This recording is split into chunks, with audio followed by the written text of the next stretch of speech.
లలిత exchange Utsav పాత నగల అదే బరువుకి కొత్త నగలు తీసుకో నగల ప్రైస్ లో 20% ఆదా చేసుకోవచ్చు. ముద్దులు అవి ఇంకా చెప్పకూడదు సార్. ఓకే, కొంచెం సర్ప్రైజ్ వదిలేద్దాం. అదే సార్. అమ్మ మీకు ఎలా అంటే నాకు తెలిసినంత వరకు కామన్ ఫ్రెండ్స్ ద్వారానో లేకపోతే ఈ సినిమా పీపుల్లో తను ఒక మీ ఇద్దరికి కూడా మీకు మీ చెల్లెలకి ఒక పెద్ద పిల్లర్, సపోర్ట్ పిల్లరు. అబ్సల్యూట్లీ. అంటే మీరు చిన్నప్పటి నుంచి తనతోనే ఇదవటం, అమ్మమ్మ తాతయ్యల దగ్గర కదా మీరు. అవును సార్. సో అప్పుడు కొంచెం అంటే ఇలా సింగిల్ పేరెంట్గా అమ్మ ఉండటం వల్ల మీరు ఏమైనా దాని ఇబ్బందులు ఏమైనా పడ్డారా అప్పుడు? ఆ ఏం లోటు లేకుండానే అమ్మ మా అమ్మ ఎలా చేసిందో నాకు ఇప్పటికీ తెలియదు సార్. ఎందుకంటే నాకు మెచ్యూరిటీ వచ్చిన తర్వాత అర్థమైన విషయాలు ఏంటంటే ఈ ఇండస్ట్రీ ఎంత కాంపిటేటివ్, ఎస్పెషలీ ఫీమేల్స్కి ఎంత కాంపిటేటివ్, ఫీమేల్స్కి ఎంత ప్రెషరైజింగ్గా ఉంటుంది ఈ ఫీల్డ్.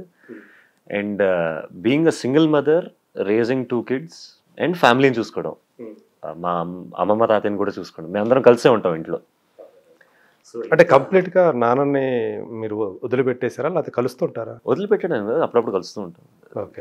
ఎంత ఫ్రెండ్లీగా హ్యాండిల్ చేస్తే ఈ విషయాలు సెన్సిటివ్ టాపిక్ కదా సార్.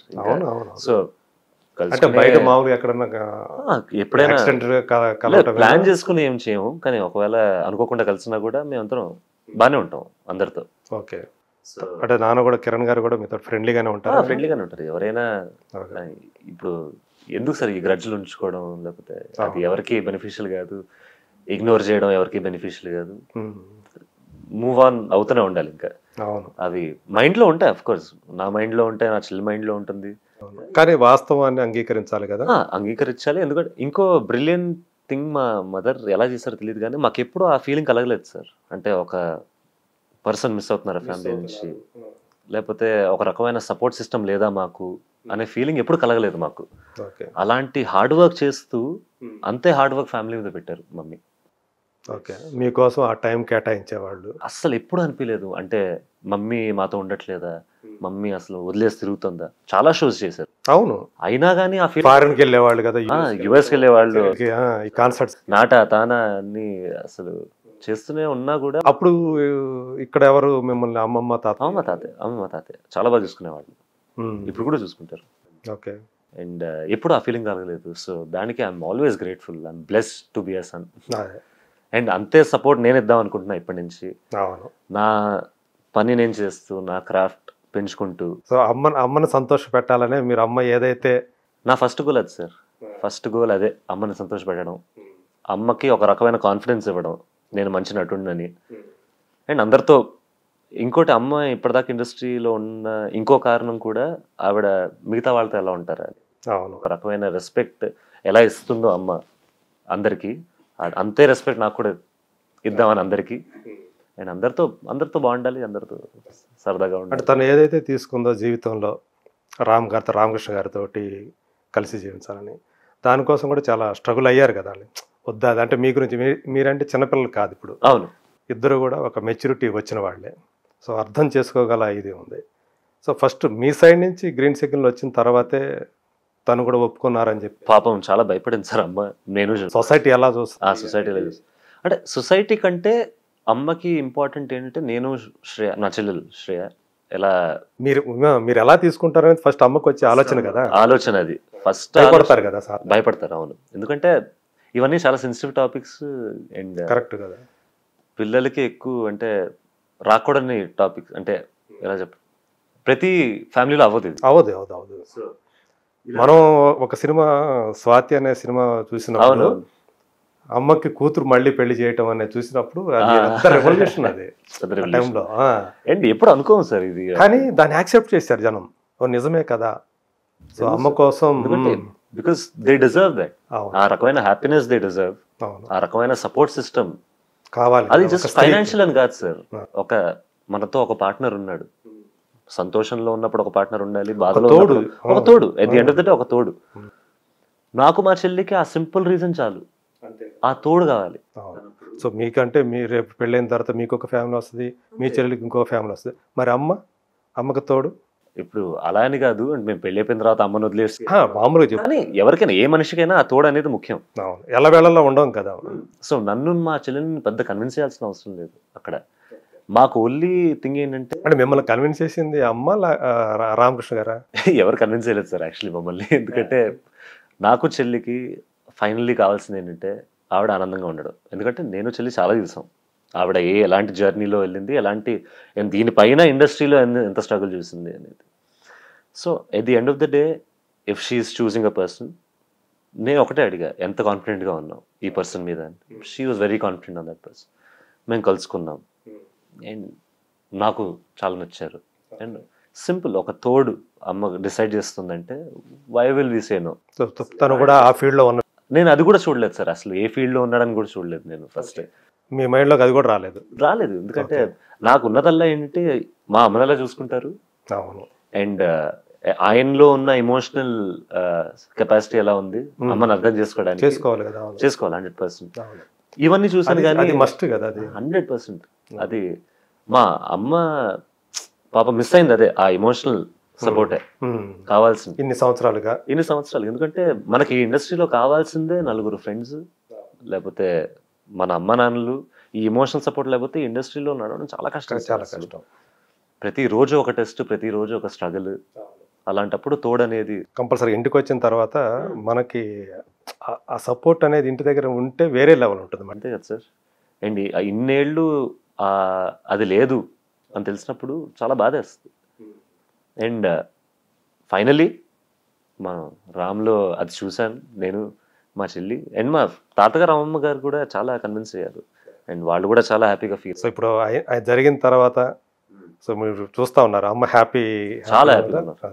సో మీకు ఆయన రామ్ గారు ఎలాంటి సపోర్ట్ ఇస్తున్నారు ఇప్పుడు? ఏంటంటే ఇప్పుడు నాకు మ్యాంగో టీమ్ మార్కెటింగ్ సపోర్ట్ చేస్తుంటే మేము పనిచేస్తూ ఉంటాం అప్పుడప్పుడు. ఒకవేళ ఏమైనా పోస్ట్ పెట్టాలంటే సోషల్ మీడియాలో కానీ, మ్యాంగో కింద ఉన్న ఛానల్స్లో కొంచెం ప్రమోట్ చేయడం కానీ, అంతేగాని స్క్రిప్ట్ విషయంలో అలా హెల్ప్ చేయలేదు. ఓకే. అంటే ఆయన సంస్థల్లో కూడా మీకు ఏమన్నా ఒక స్థానం కల్పించడం కానీ అట్లాంటిది ఏదైనా ఉందా? అలా ఇంకా ఆ మ్యాటర్ని అనుకోలేదు సార్. ఇప్పుడు నా ఫోకస్ అంతా నేను సినిమాల్లో పనిచేయడం కానీ. ఓకే. ఇప్పుడే బిగిన్ అవుతుంది. ఇప్పుడే అసలు లిటరల్లీ నేను ఇప్పుడు స్టార్ట్ అయ్యాను. మీరు 1 year ముందు ఈ క్వశ్చన్లు అడిగితే నాకు అసలు సమాధానం ఉండేది కాదు లిటరల్లీ. సో ఇప్పుడిప్పుడే start. Maybe in the future మేము కలిసి పనిచేస్తాం. I would love to work with him, why not? ఎందుకంటే అండ్ ఫ్రీ బాయ్ గా ఉన్నారు ప్రస్తుతానికి. And he also gives me మీ ఎడ్యుకేషన్ అయిపోయిందండి. అంటే అండర్ గ్రాడ్యుయేట్ బీబీఏ చేశాను నేను ఢిల్లీలో, అక్కడ దాకా అయింది. మాస్టర్స్ చేద్దాం అనుకున్నాం కానీ కరోనా వల్ల అయిపోవాల్సి వచ్చింది. ఓకే. కరోనాకు ముందు అది అయిపోయింది. కరోనాకు ముందు అండర్ గ్రాడ్యుయేట్ అయిపోయింది. కరోనాలో ఆస్ట్రేలియా వెళ్దాం అనుకున్నాను నేను యాక్చువల్లీ, కానీ ఆస్ట్రేలియా వాళ్ళు 3 ఏళ్ళు బార్డర్ క్లోజ్ చేశారు. సో అండ్ నాకు ఆన్లైన్ చేసే ఇంట్రెస్ట్ రాలేదు, ఎందుకంటే ఆ ఎక్స్పీరియన్స్ కావాలి, అక్కడ ఉండే ఎక్స్పీరియన్స్ కావాలి ఫిజికల్గా అక్కడ. సో అది ఆగిపోయింది, ఇది మొదలైంది. సో చాలా రోలర్ కోస్టర్ రైడ్ అయింది సార్ మధ్యలో. ఓకే. సో ఇప్పుడు ఈ సినిమా సంబంధించి కూడా తను ఏమన్నా సపోర్ట్ చేస్తున్నారా రామ్? చేస్తున్నారు సార్. అంటే ఇప్పుడు తను కూడా రషెస్ చూసారు, తను కూడా కొన్ని సీన్స్ చూసారు, నాకు చెప్తున్నారు ఏది న్యాచురల్గా ఉంది, ఏది బెటర్ చేయొచ్చు, ఇలాంటి tips. Because he's also very experienced and he works in movies selections కానీ, మూవీ మార్కెటింగ్ కానీ. సో ఆ చనువు అయితే ఉందా తన దగ్గర? ఆ చనువు సార్ ఇంకా అప్పుడు ఫ్రీగా మాట్లాడుకోవటం కానీ అట్లా? మేము ఇద్దరం చాలా సైలెంట్ సార్. ప్రాబ్లం అక్కడ తక్కువ మాట్లాడతారు, నేను తక్కువ మాట్లాడతా, ఆయన తక్కువ మాట్లాడతారు. అఫ్ కోర్స్ మేము నవ్వుకుంటూ ఉంటాం, కలుసుకుంటూ ఉంటాం, హాయిగా ఉంటాం ఇద్దరితో. కానీ మా పర్సనాలిటీస్ ఏంటంటే ఎప్పుడు ఇద్దరు సైలెంట్ వ్యక్తులు ఉంటే చిన్న కాన్వర్జేషన్లు ఉంటాయి. అంటే ఇప్పుడు చూస్తే మాకు అంటే బేసికల్గా మీరు ఎక్స్ట్రావర్టా ఇంట్రావర్టా? నేను ముందు చాలా ఇంట్రోవర్టెడ్ అండి. ఓకే. ఇప్పుడు నన్ను నేను చాలా మార్చుకున్నాను కాలేజ్లో. ఎప్పుడైతే నేను డాన్స్ చేయడం మొదలెట్టాను, ఎప్పుడైతే నేను జనాల ముందు ఇంకా ఉండడం మొదలెట్టాను, అప్పుడు కొంచెం ఓపెన్ అప్ అవుతూ పెరిగా. As 10th grade 11th grade దాకా అయితే అసలు నేను అంతేనా? అదొక రకమైన భయం కాదు, అదేంటో నేను అలా ఉండేవాడిని, బై నేచర్ అలా ఉండేవాడిని. ఇప్పుడు కూడా నేను పెద్ద ఎక్స్ట్రోవర్ట్ అన్ను. కొత్త వాళ్ళని కలిస్తే నేను చాలా మంచిగా ఉంటాయి, కానీ ఓపెన్ అప్ అవ్వడానికి కొంచెం టైం పడుతుంది. అంటే ఇప్పుడు కొంచెం సోషల్గా మూవ్ అవుతున్నారు. అవునవును. అప్పుడు సోషల్గా ఉండేది కాదు, అంతగా ఉండేది కాదు. ఇప్పుడు కొంచెం బెటర్, మనుషుల్లో కలుస్తున్నారు. ఇప్పుడు అందుకే సడన్ గా ఇన్ని కెమెరాలు సడన్ గా కనిపించేసరికి సో ఓవర్వెల్. ఇప్పుడు నిజంగానే అన్ని రకాలుగా టెస్ట్ ఉంటుంది మీకు. టెస్టే సార్, బట్ ఐఎమ్ ఎక్సైటెడ్. ప్రెషర్గా తీసుకోవడం కంటే అదొక ఆపర్చునిటీగా తీసుకుంటే మనం చాలా హ్యాపీగా ఉండొచ్చు ఇక్కడ. Good, nice. అదే ఇప్పుడు అంటూ ఉంటాయి ఇవన్నీ, తగిలినప్పుడు చూసుకుందాం అంటే. ఎదురైనప్పుడు, అలాంటి సిచ్యువేషన్ ఎదురైనప్పుడు అది కరెక్ట్గా మనకు తెలియాలి, ఎలా బిహేవ్ చేయాలి, ఎలా స్పాంటేనియస్గా ఎలా రెస్పాండ్ అవ్వాలి అనేది చాలా ఇంపార్టెంట్ కదా.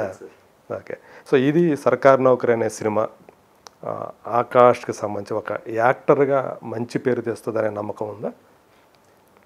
ఆకాష్ హీరోగా కంటిన్యూ అవ్వాలనుకుంటున్నాడా, లేకపోతే యాక్టర్గా కంటిన్యూ అవ్వాలనుకుంటున్నాడా? సార్, హీరో అనేది మనం చేసుకోలేము సార్. అది ఆడియన్స్ ఇప్పుడు అయితే మనం అప్రిషియేట్ చేసి మన వర్క్ మీద నిజంగా నమ్మకం పుట్టి వాళ్ళకి అలా అయినప్పుడే మనం హీరో చేసినప్పుడు అప్పుడు మనకి హీరో అనే బిరుదు కానీ స్టార్ అనే బిరుదు కానీ అప్పుడు ఇవ్వచ్చు.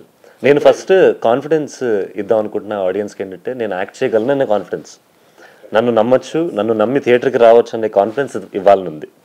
సో ఫస్ట్ ఆర్టిస్ట్గా నేను కొంచెం ముందుకెళ్దాం అనుకుంటున్నా. హీరో అవుతానా స్టార్ అవుతానా అనేది ఆడియన్స్ చేతిలోనే ఉంటుంది. అది నన్ను నేను హీరోగా అనుకుంటే ఎవరికేం రాదు, స్టార్లా అనుకుంటే. సో ఆర్టిస్ట్గా నన్ను నేను క్రాఫ్ట్ చేసుకుంటూ, ఒకవేళ ఇప్పుడు ఈ మూవీలో ఇంకా చాలా బాగా చేయొచ్చు అని చాలామంది అనొచ్చు, బాగా చేసామని చాలామంది అనొచ్చు. వీక్నెస్ చెప్తే దాన్ని కరెక్ట్ ఎలా చేయాలో నేర్చుకోవాలి, స్ట్రెంత్ చెప్తే దాన్ని ఎలా మెయింటైన్ చేయాలో నేర్చుకోవాలి. సో నేర్చుకోవడం అనేది ఆగదు అది. అవును, అంటే నేను బయటకు చెప్పక్కర్లేదు. మీరు ఇప్పుడు చూసుకున్నప్పుడు మిమ్మల్ని మీరు క్యారెక్టర్లో ఏదైతే డైరెక్టర్ మిమ్మల్ని ఆ ఊహించుకున్నాడు కదా, ఆ క్యారెక్టర్ ఎలా రావాలనేది అది మీరు చూసుకున్నప్పుడు ఆయన ఏదైతే చెప్పాడో అలాగే చేశాను అన్న నమ్మకం కలిగిందే? ఎక్కడన్నా కొంచెం ఇక్కడ ఇంకా బెటర్గా చేసి ఉండాల్సింది అని కొన్ని చోట్ల అనిపించింది సార్. వెరీ ఫ్రాంక్గా చెప్తాను నేను. కొన్ని చోట్ల ఓకే ఈ ఎక్స్ప్రెషన్ బాగానే ఉంది, కానీ ఇంకోటి చేస్తుంటే ఇంకా బాగా సీన్ సార్. అది నేను చాలా ఫ్రాంక్గా చెప్తూ ఉంటా, చాలా ఇంటర్వ్యూలో కూడా చెప్పాను నేను దట్. ఎందుకంటే సార్, మీరు best of the best movie చేసినా కూడా ఎక్కడో అక్కడ బెటర్గా చేయొచ్చు. ఈవెన్ మనం 10 సినిమాలు చేసిన తర్వాత కూడా ఉంటుంది అది. ఇప్పుడు కూడా చాలా మంది ఇంటర్వ్యూల్లో నాని గారు చెప్తూ ఉంటారు, రిలీజ్ అంటే భయం, కొన్ని సీన్స్ లో నేను ఇంకా బాగా చేయొచ్చు. అలాంటి స్టార్లే చెప్పినప్పుడు మనం సార్ ఇప్పుడిప్పుడే స్టార్ట్ చేసిన వాళ్ళం మనం. సో ఏ స్టార్ అంటే ఇష్టం మీకు ఎక్కువ? మెగాస్టార్ అంటే పెద్ద ఫ్యాన్, కానీ ఇప్పుడున్న న్యూ ఏజ్ యాక్టర్స్లో నాని గారు చాలా ఇష్టం సార్. అంటే నేను న్యాచురాలిటీని ఎక్కువ చూస్తా ఒక యాక్టర్లో, కాబట్టి ఆయన natural star. Natural star. And Mahesh గారు చాలా ఇష్టం. ఓకే, అండ్ యా సార్, కానీ మెగాస్టార్ అయితే మెగాస్టార్. అవును, అంటే ఒక నటుడిగా మీరు చూసుకోవాలనుకున్నప్పుడు మెగాస్టార్నే మీరు రోల్ మోడల్ అనుకోవచ్చు, ఇన్స్పిరేషన్ అన్నీ కూడా.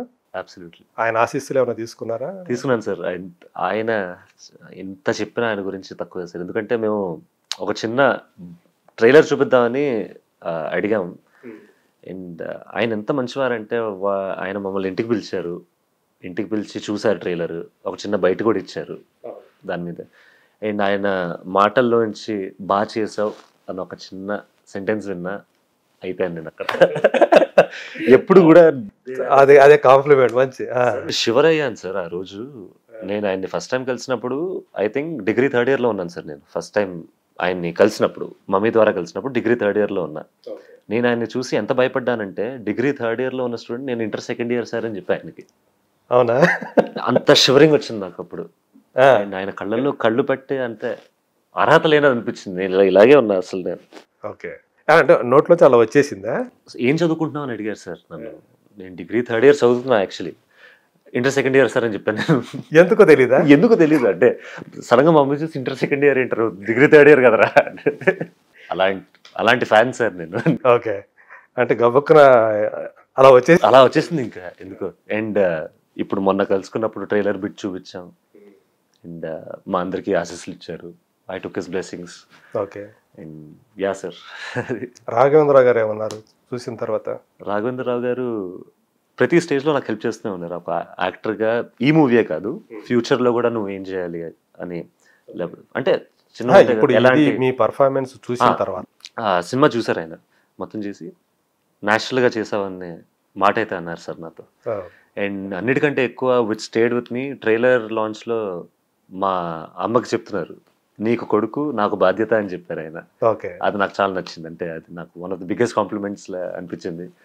సో ఆయన బాధ్యతగా తీసుకుంటున్నారు అన్నమాట. ఆయన నన్ను బాధ్యతగా తీసుకుంటా అదే ఒక ఫీలింగ్ అసలు నేను ఇప్పుడిప్పుడు వచ్చినండి. So I'm blessed sir. బహుశా అంటే తన సంస్థ ద్వారా లాంచ్ అవుతున్నావు కాబట్టి సో అలాంటి ఫీలింగ్ ఆయన కూడా ఎమోషనల్గా కనెక్ట్ అయ్యారు అక్కడ. అవును, అంటే సో అలాంటి వ్యక్తి ఇలాంటి మాటలు నా గురించి చెప్తున్నారంటే అది it's more than any award sir. ఇవన్నీ మనం చాలా అండర్ వాల్యూ చేస్తాం, ఇప్పుడు గుర్తుంటే తర్వాత మర్చిపోతాం అనుకుంటాం, కానీ I really want to remember this through out my journey. ఒకవేళ ఈ సినిమా నన్ను ఒక లెవెల్కి తీసుకెళ్ళిందంటే కారణం రాఘవేంద్రరావు గారు. ఓకే, చాలా కాన్ఫిడెన్స్గా అయితే ఉందన్నమాట ఆ సినిమా అనేది. అందుకే ఒకవేళ తీసుకెళ్తే, కానీ కాన్ఫిడెన్స్ ఉంది సార్. ఇది మంచి మూవీ సార్. మేము తీసింది అయితే జెన్యున్గా మేము కష్టపడింది ఒక మంచి మూవీ తీయడానికి, అండ్ మంచి సోషల్ మెసేజ్తో పాటు ఎంటర్టైన్మెంట్ ఉన్న మూవీ, చాలా జెన్యున్గా తీసిన మూవీ ఇది. ఆదిత్య గారు కూడా మంచి సపోర్ట్ చేసినట్టున్నారు కదా, ఆయన తెర వెనక కాస్టింగ్లో కొంచెం సపోర్ట్ చేశారు, అండ్ కొన్ని రైటింగ్లో డైరెక్టర్ గారితో మాట్లాడడం కానీ ఒక మంచి బ్యాక్ బోన్లా ఉన్నారు. మీ ఫ్యామిలీ ఫ్రెండ్ కాబట్టి